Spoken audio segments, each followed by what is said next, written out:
First Contact's price.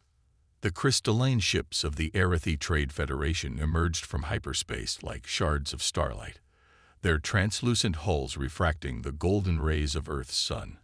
On the observation deck of the International Space Station, Dr. Sarah Chen felt her breath catch as she watched humanity's first contact with an alien civilization unfold. After centuries of searching the stars, they had finally arrived. The Federation's initial messages spoke of peace, trade, and cultural exchange. They praised humanity's resilience, their quick advancement from primitive technology to spaceflight. Most importantly, they offered something unprecedented: access to their medical technology, specifically the legendary healing crystals of Aerith Prime. These crystals, they claimed, could cure almost any disease known to their species. The terms are more than generous. Admiral James Hayes said, studying the holographic contract floating above the United Nations Security Council table. 3 months had passed since first contact, and the Federation's ambassador, a tall, ethereal being named Vexilor, stood patiently as Earth's leaders debated the agreement.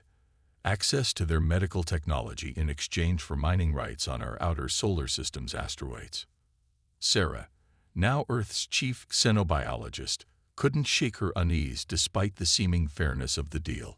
Something about the way the Arathi spoke of humanity reminded her of how anthropologists discuss developing societies, with a patronizing benevolence that masked deeper intentions. The healing crystals proved revolutionary. Cancer rates plummeted. Genetic diseases became manageable.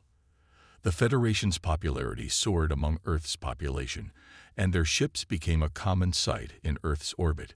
Few noticed how the mining operations in the asteroid belt grew far beyond the original agreement's scope, or how Federation vessels began appearing near Mars and Jupiter without prior notification. The first warning came from Dr. Marcus Wong, a quantum physicist working at the Lunar Research Station. His message to Earth's Security Council was encrypted with protocols usually reserved for extinction-level threats. The crystals are changing us. At a molecular level, we're being terraformed from within. Sarah's team confirmed Wong's findings too late. The crystals weren't just healing human diseases, they were gradually altering human DNA, making subtle changes that would become apparent only after several generations. The Federation wasn't interested in trade or cultural exchange. They were preparing Earth for colonization. When the Security Council confronted Ambassador Vexilor with the evidence, his response chilled them to their cores. "Did you truly believe," he said, his crystalline form shimmering with barely contained amusement, "that beings as advanced as we would treat with primitive species as equals? You should be grateful. Most species we simply eradicate. You, we chose to elevate. In our image, of course." The Federation's true face revealed itself within hours. Their ships, once beautiful symbols of advanced civilization, became instruments of oppression. They established a planetary quarantine, cutting off all space travel beyond low Earth orbit. The mining operations in the asteroid belt were expanded into full military installations. Any resistance was met with precise, devastating force. A demonstration on a small military base in the Sahara left a crystalline crater visible from orbit. But the Federation had made a crucial mistake. In their arrogance, they assumed that humanity's apparent submission meant acceptance. They didn't notice the quantum encryption protocols being developed in hidden laboratories beneath the Himalayas.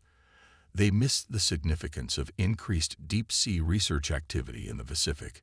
And most importantly, they overlooked the determination of a species that had survived ice ages, plagues, and its own destructive tendencies. Dr. Sarah Chen stood in a secret facility carved into the Antarctic bedrock, watching as engineers assembled the first prototype of Project Phoenix. The massive device looked nothing like conventional human technology. It was organic, almost alive, incorporating principles learned from studying the Federation's own tech. "How long until we can begin testing?" she asked Dr. Wong, who had survived an assassination attempt to become the project's lead scientist. 3 months, he replied, his scared face illuminated by the pulsing core of the device. The quantum phase shifters are stable. We can replicate their crystalline technology, but with a crucial difference.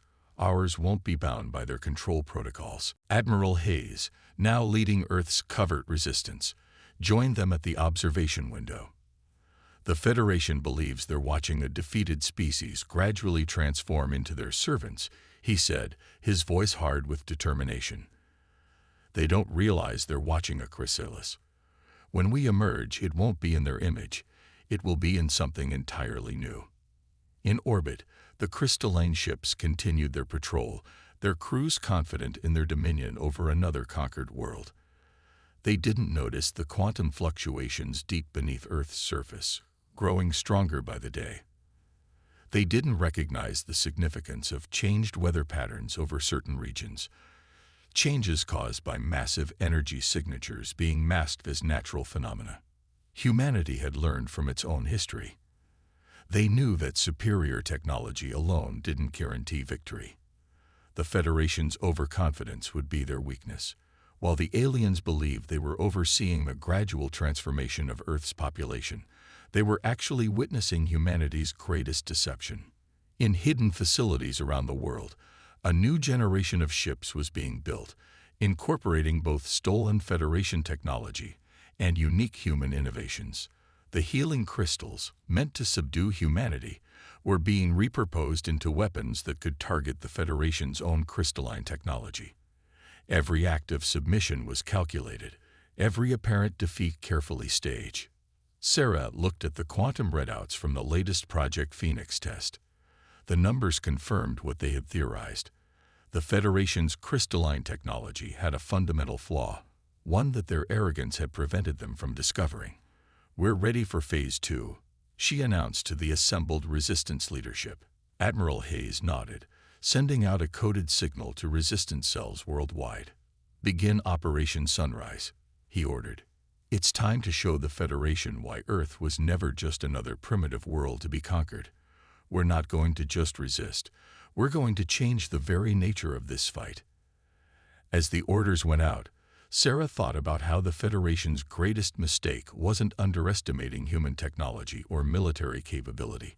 It was underestimating human adaptability.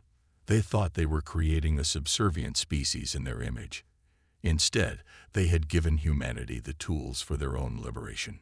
In the skies above, the crystalline ships continued their eternal patrol, unaware that beneath the surface of their seemingly pacified conquest, a storm was brewing. Humanity wasn't being transformed. It was transforming itself, and the galaxy would never be the same. The silent resistance. Deep beneath the Pacific Ocean, in a facility known only as Nautilus Base, Dr. Sarah Chen watched as robotic arms assembled the quantum core of humanity's newest weapon. The massive chamber, carved from the ocean floor, hummed with barely contained energy. 6 months had passed since the discovery of the Federation's true intentions, and humanity's resistance had grown in ways their oppressors could never have anticipated. "Neural interface testing is complete," Dr. Wang announced, his fingers dancing across holographic displays. The scars on his face had faded, but the determination in his eyes had only grown stronger. The crystals aren't just responding to human thought patterns, they're amplifying them. We've turned their tool of subjugation into a bridge between human consciousness and quantum technology.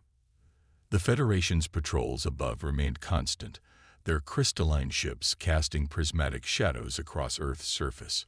They monitored all conventional communications, controlled orbital space, and maintained what they believed to be complete dominance over their latest acquisition. Their regular reports to Aerith Prime spoke of a compliant population, gradually accepting their elevation to a higher form of existence. Admiral Hayes entered the command center, accompanied by Commander Maya Patel, their newest recruit from India's deep space tracking program. "The Federation's making their first major mistake," Maya announced, projecting a tactical display. "They're reducing their patrol frequency over the southern hemisphere. Their behavioral analysis suggests we're entering the acceptance phase of their standard conquest pattern." Sarah allowed herself a grim smile. The Federation's greatest weakness was their rigid adherence to patterns that had worked on other species. They couldn't conceive that humanity might be different, might resist in ways their algorithms couldn't predict. "Show them the Lazarus Project," she instructed Wong. The central display transformed, revealing schematics for what appeared to be a conventional communications satellite. But beneath its mundane exterior lay revolutionary technology, crystalline processors that could hijack and redirect the Federation's own control signals. 20 such satellites were already in orbit, disguised as debris or defunct equipment, forming a hidden network that grew more powerful each day.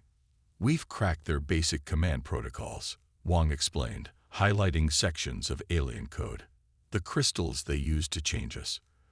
They're part of a larger network, a kind of crystalline quantum web. They never imagined we'd be able to understand it, let alone manipulate it. But they made one crucial oversight: human creativity. In testing chambers throughout the facility, volunteers interface with reprogrammed crystals, learning to extend their consciousness into the quantum realm the Federation used for communication and control. Each success was carefully hidden beneath layers of apparent failure, each breakthrough disguised as a setback. The Federation's own monitoring systems were being turned into a weapon against them. Commander Paddle brought up another display, this one showing the status of Project Phoenix's global network. Hidden facilities on every continent were now linked through quantum entanglement, using principles the Federation believed impossible for primitive humans to grasp. "The first wave of ships is ready," she reported. "Built in underground chambers, assembled by workers who appear on no official records, powered by technology that doesn't officially exist." Admiral Hayes studied the deployment schedule. "Begin Phase 3, he ordered. "It's time to test whether our quantum masking really can hide a full-scale launch from their detection systems." Throughout the base, preparations that had been months in the making accelerated. The Federation had expected humanity to follow the same pattern as other conquered species: initial resistance, gradual acceptance, and finally submission. Instead, humanity had turned their period of apparent submission into an unprecedented opportunity for advancement. Sarah led her team through final system checks on the quantum core. The massive device, a hybrid of human innovation and repurposed Federation technology, represented something entirely new in the galaxy. "They thought the crystals would remake us in their image," she said, watching the core's pulsing heart. "Instead, we've learned to remake their technology in ours." The Federation's arrogance had led them to dismiss certain frequencies from their monitoring systems, frequencies they believed purely decorative or beyond human comprehension. Through these gaps in their surveillance, humanity had built a resistance that defied conventional detection. Every crystal meant to track and control human activity now served as a blind spot in the Federation's awareness. In orbit, Federation ships continued their patrol patterns, their crews confident in their supposed mastery over Earth. They didn't notice how the quantum field surrounding their vessels subtly shifted, didn't recognize that the very technology they used to maintain control was being transformed beneath their feet. The crystalline network they had created to subjugate humanity was becoming something else entirely, a weapon of unprecedented power. Admiral Hayes gathered the Resistance leadership for their final briefing before Phase 3 began. "The Federation believes they're watching a species being remade in their image," he said, his voice carrying to every corner of the vast chamber. "They don't realize that humanity isn't just adapting. We're evolving beyond anything they could have predicted." Dr. Wong's latest tests had confirmed their theories. The quantum interface humanity had developed didn't just match Federation technology, it surpassed it. While the aliens relied on rigid protocols and predetermined responses, human consciousness brought creativity and intuition to the quantum realm. Each interface operator could innovate in ways the Federation's systems couldn't anticipate or counter. As the Resistance made its final preparations, Sarah reflected on the irony of their situation. The Federation had come to Earth believing they would find another species to absorb into their crystalline empire. Instead, they had inadvertently created the seeds of their own transformation. Humanity wasn't just fighting for survival. They were fighting to revolutionize the very nature of galactic civilization. Commander Patel's voice came over the quantum comm, carrying news from their deep space monitors. Federation Council vessels detected approaching Earth orbit. Estimated arrival in 72 hours. She paused, checking additional data. They're coming to oversee the final stage of what they believe is our submission. Perfect timing. Admiral Hayes responded, a hint of satisfaction in his voice. Humanity is indeed ready for a transformation. Just not the one they're expecting. Begin countdown for Operation Uprising. It's time to show the galaxy what humanity has become. In facilities around the world, Resistance members made their final preparations. The Federation would arrive expecting to find a conquered species ready for harvesting.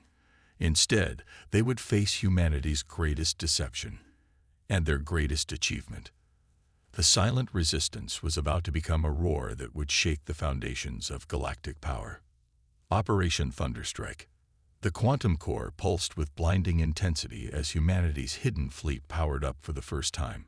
In Nautilus Base's Central Command, Dr. Sarah Chen monitored the energy signatures of 30 vessels, each one a testament to human ingenuity and determination. The ships were unlike anything the galaxy had seen.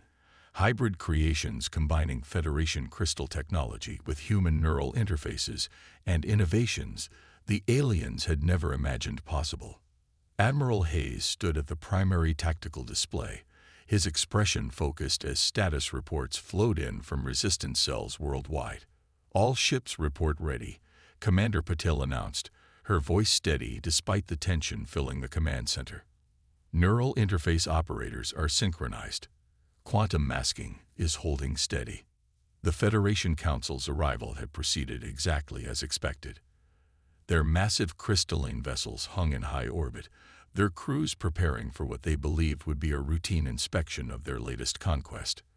The council members had even brought their families, so confident were they in their control over Earth. Begin Phase 1, Hayes ordered, sending the coded quantum pulse that would initiate humanity's first strike. Across Earth's surface, hidden facilities activated simultaneously. The Lazarus satellites, dormant for months, suddenly came alive, their crystalline cores reaching out to touch the Federation's communication network. The first sign that something was wrong came when Federation ships began losing contact with their ground control stations. The aliens' initial response was confusion rather than alarm. Their systems reported everything functioning normally, yet somehow the signals weren't reaching their intended destinations. Dr. Wang's voice came over the quantum comm, tight with controlled excitement. Quantum infiltration successful. Their network is seeing what we wanted to see. We have exactly 47 minutes before their automated diagnostics detect the anomaly. Sarah watched as the tactical display showed Federation ships adjusting their orbits, trying to compensate for what they assumed was a minor technical malfunction. They didn't realize that every movement was taking them exactly where humanity wanted them to be. Launch the first wave, Hayes commanded. Deep beneath the oceans, hidden in mountain caverns, and buried beneath polar ice, humanity's ships broke free from their concealment. Their hulls, incorporating crystalline technology in ways the Federation had never attempted, bent light and energy around them. To conventional sensors, they simply didn't exist. Commander Patel coordinated the assault from her station, her neural interface allowing her to communicate instantly with every ship commander. First wave achieving attack positions. Federation forces remain unaware. Second wave preparing for launch. The Federation's first realization that something was catastrophically wrong came when their flagship's quantum core suddenly shut down. The massive vessel, pride of the Council fleet, hung helpless in orbit as systems throughout its crystalline structure went dark. Similar reports began coming in from other ships. Critical failures, system shutdowns, inexplicable malfunctions. Neural interface teams, execute Operation Thunderstrike, Hayes ordered. Across Earth's surface, specially trained humans merged their consciousness with the quantum network, using the very crystals meant to control them as weapons against their would-be masters. Federation ships found their own technology turning against them. their crystalline structures responding to human thoughts rather than alien commands. Sarah's team had discovered this vulnerability months ago. The Federation's technology was based on rigid, predetermined patterns, unable to adapt to the creative chaos of human consciousness. When faced with human operators thinking in ways their systems had never been programmed to expect, their defenses simply collapsed. The first actual combat began in high orbit. Federation ships, their crews still struggling to understand what was happening, suddenly found themselves surrounded by vessels that seemed to materialize from nowhere. The human ships moved in ways that defied conventional space combat doctrine, their neural-linked pilots able to react with impossible speed and coordination. "They're trying to bring their weapons online," Paddle reported, monitoring the Federation's desperate attempts to respond. But the quantum interference is preventing them from establishing targeting locks. Their crystalline cores are completely compromised. Hayes allowed himself a grim smile. "Launch second wave. Begin phase 2 of the operation." More ships emerged from hiding, these ones carrying specialized weapons designed specifically to exploit the weaknesses in Federation technology. The aliens had never imagined that humans could understand their technology well enough to weaponize it against them. The battle in orbit turned into a one-sided rout. Federation ships, unable to fight back effectively, found themselves systematically disabled by weapons they couldn't detect, targeting vulnerabilities they didn't know they had. The Council members watched in horror as their supposedly invincible fleet was reduced to drifting hulks by an enemy they had dismissed as primitive. Multiple Federation vessels attempting emergency hyperspace jumps, Wong reported. Quantum entanglement nets are in position. The Federation ships that tried to escape found their hyperspace drives failing to engage, trapped by fields of twisted quantum energy that humanity had spent months positioning around the Earth. Sarah monitored the status of the neural interface operators, making sure the unprecedented merge of human consciousness with quantum systems wasn't causing any unexpected side effects. What she saw amazed her. The operators weren't just controlling the technology, they were innovating in real time, finding new ways to use the crystalline networks that even their own scientists hadn't anticipated. "Council flagship is hailing us on all frequencies," Patel announced. They're requesting terms of surrender." The command center fell silent as the implications sank in. Humanity hadn't just fought back, they had achieved total victory in less than 2 hours. Admiral Hayes straightened his uniform before responding to the hail. "This is Admiral James Hayes of the Earth Defense Force. Your terms are simple: immediate and unconditional surrender of all Federation forces in the Sol system.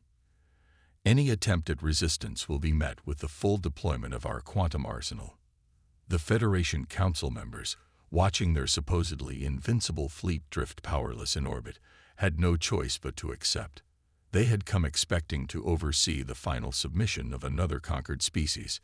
Instead, they found themselves facing a force that had completely superseded their understanding of what was possible. As the surrender proceedings began, Sarah turned to Wong. "Begin transmitting the data package to all Federation worlds," she ordered. Throughout the galaxy, the truth about Earth's victory would spread, carrying with it a message of hope to other oppressed species. The Federation's age of crystalline tyranny was over. Commander Patel's voice carried a note of pride as she made her final report. "Operation Thunderstrike is complete. All objectives achieved. Minimal casualties on either side." She paused, checking her displays. "Sir, we're receiving transmissions from other subjugated worlds. They're requesting our help." Hayes looked at his team, at the humans who had turned seemingly inevitable defeat into unprecedented victory. "Tell them help is coming." The Federation thought they were uplifting us to their level. Instead, we're going to show the galaxy what real advancement looks like.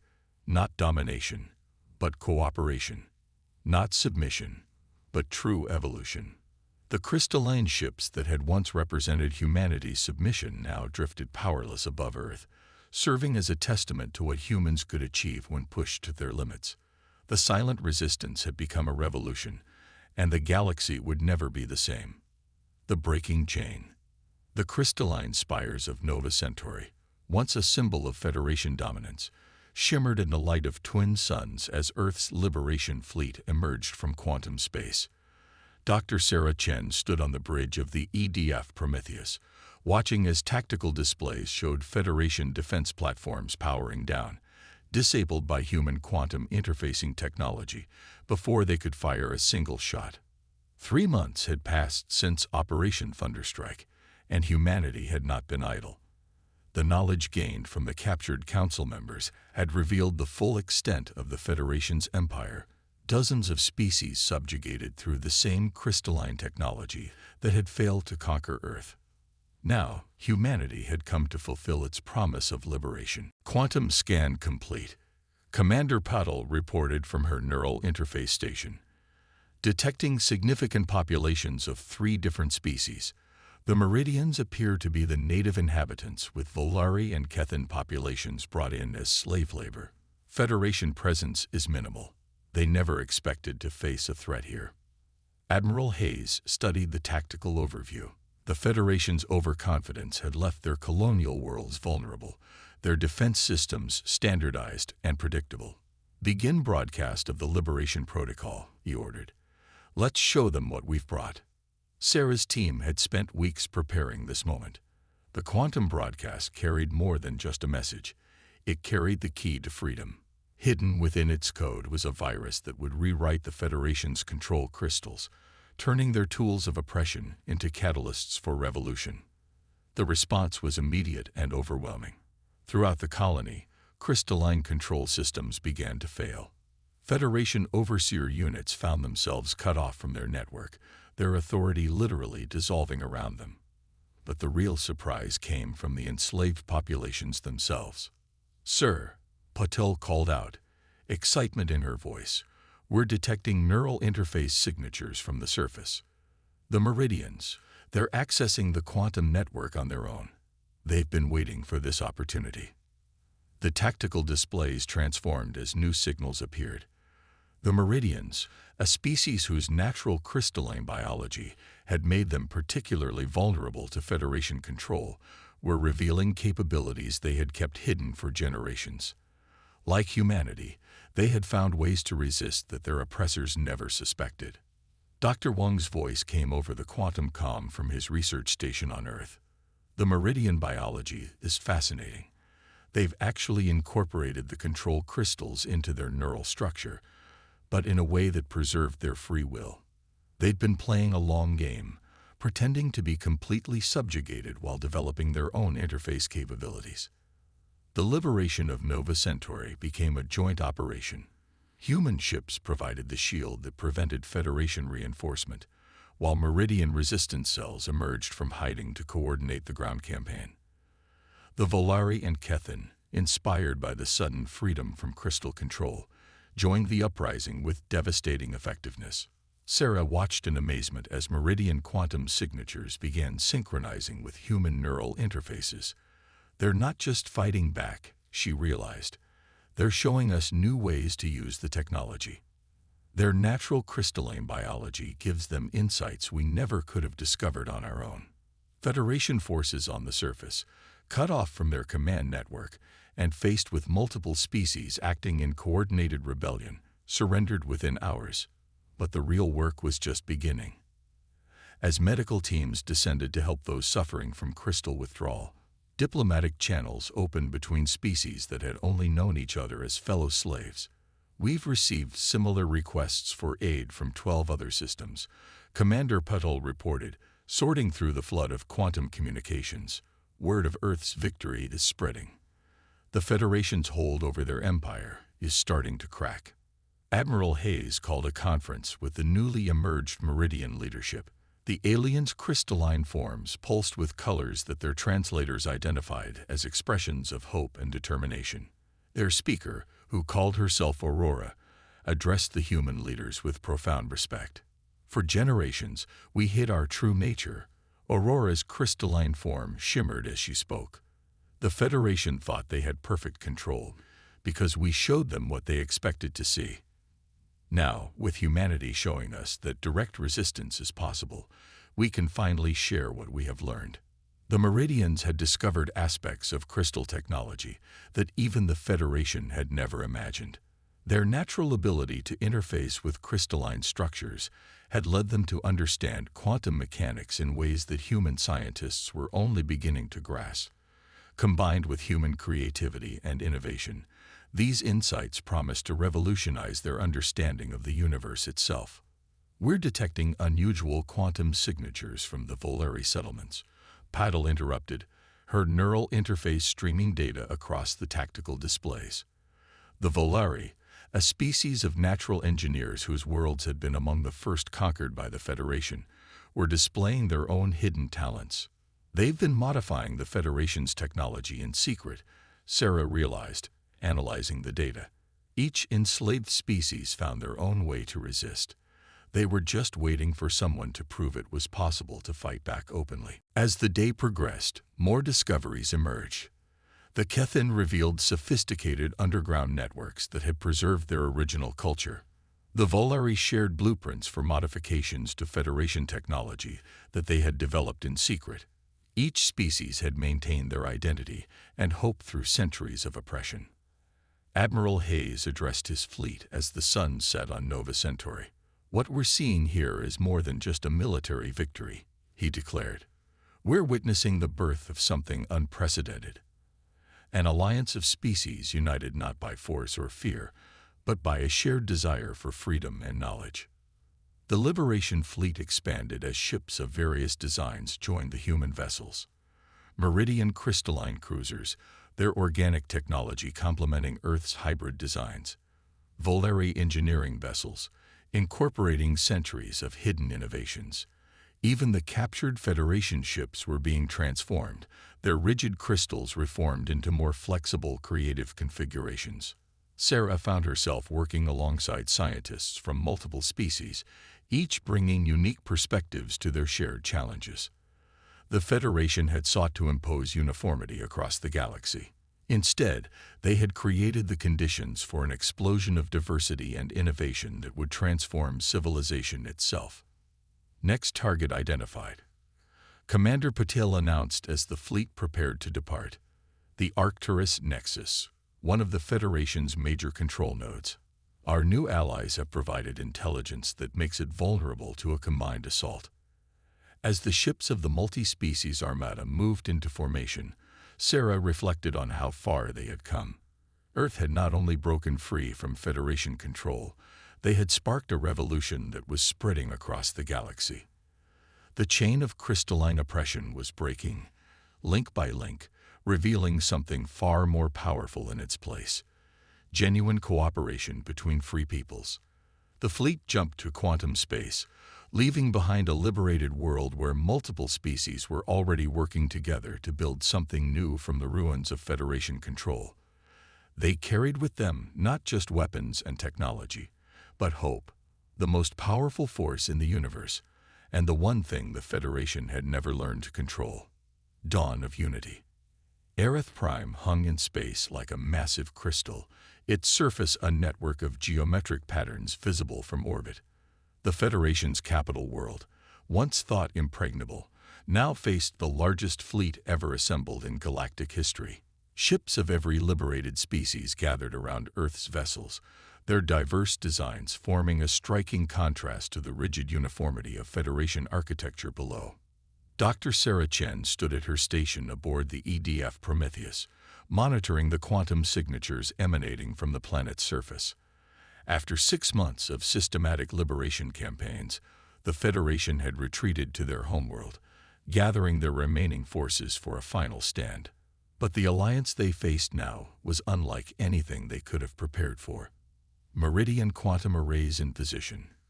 Commander Patel reported, her neural interface connecting her simultaneously to ships from a dozen different species.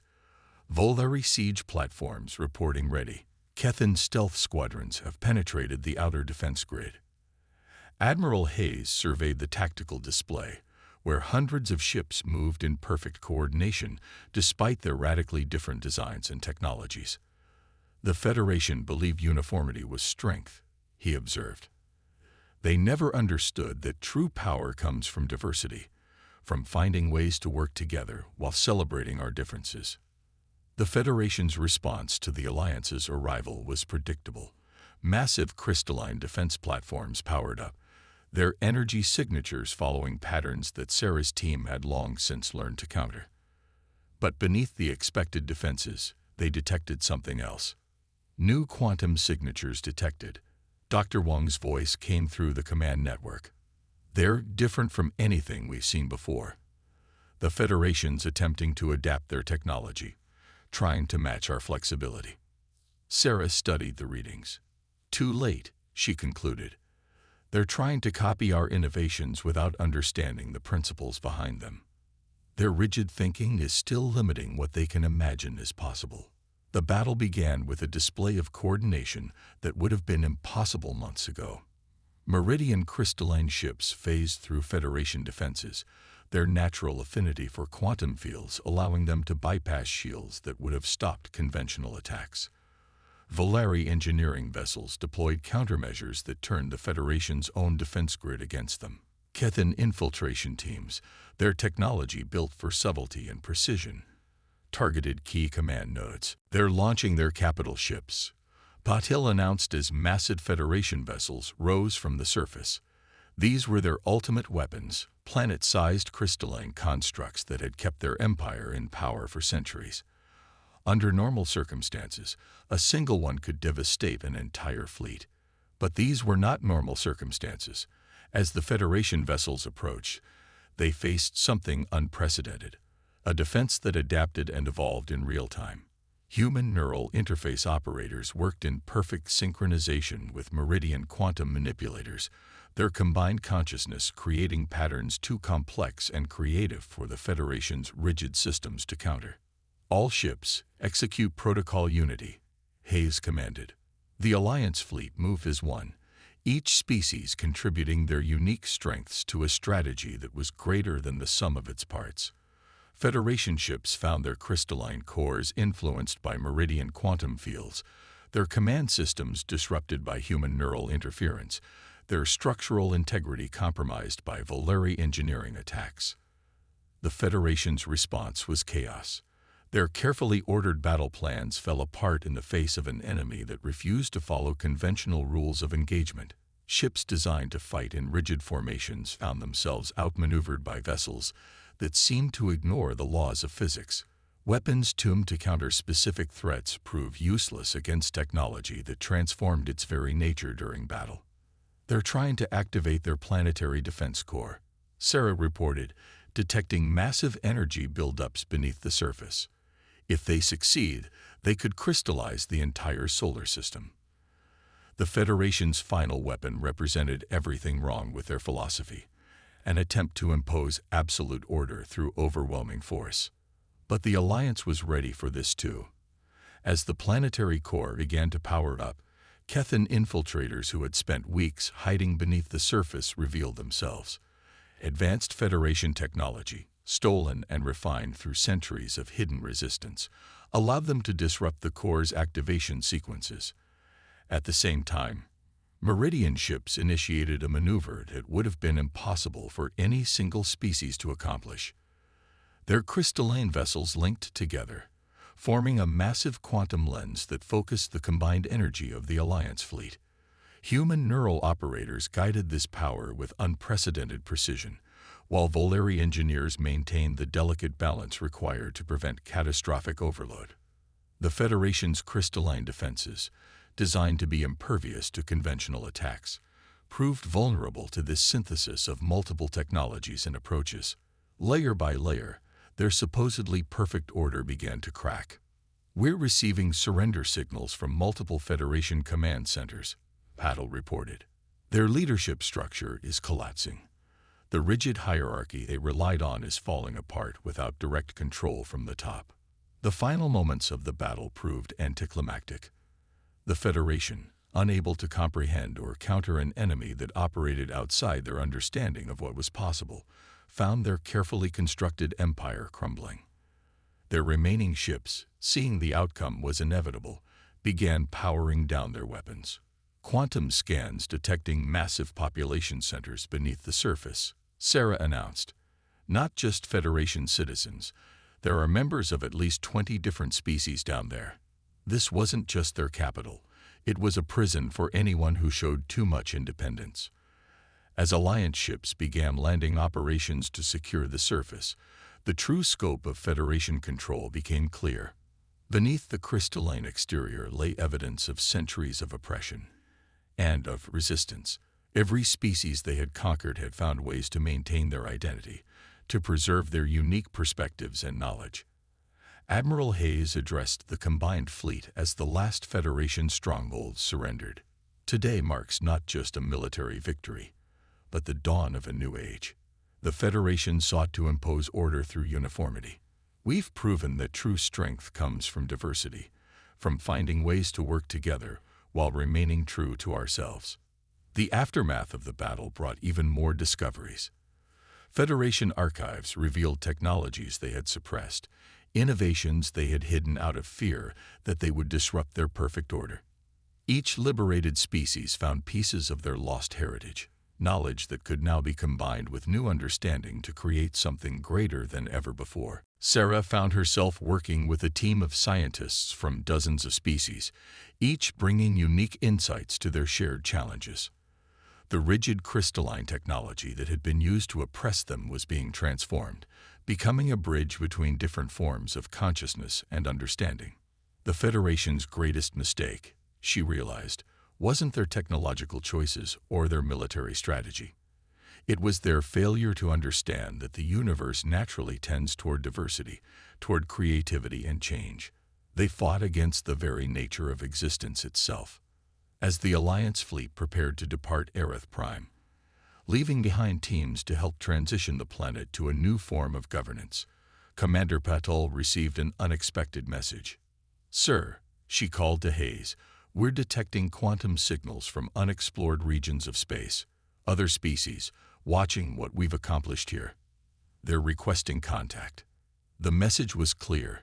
The galaxy was entering a new age. The Federation's fall had shown that no single approach, no matter how powerful it seemed, could suppress the natural tendency toward diversity and growth. Humanity had not just helped break the chains of oppression. They had helped spark a renaissance that would transform civilization itself. As the ships of the Alliance moved out into unexplored space, they carried with them a new understanding. True strength didn't come from imposing order or demanding uniformity. It came from finding ways to work together while celebrating their differences, from combining their unique perspectives and abilities to create something greater than any one species could achieve alone. The crystal halls of Aerith Prime, once symbols of rigid control, now reflected the light of a new dawn, one that promised not uniformity, but unity, not submission, but cooperation, not the end of diversity, but its ultimate triumph.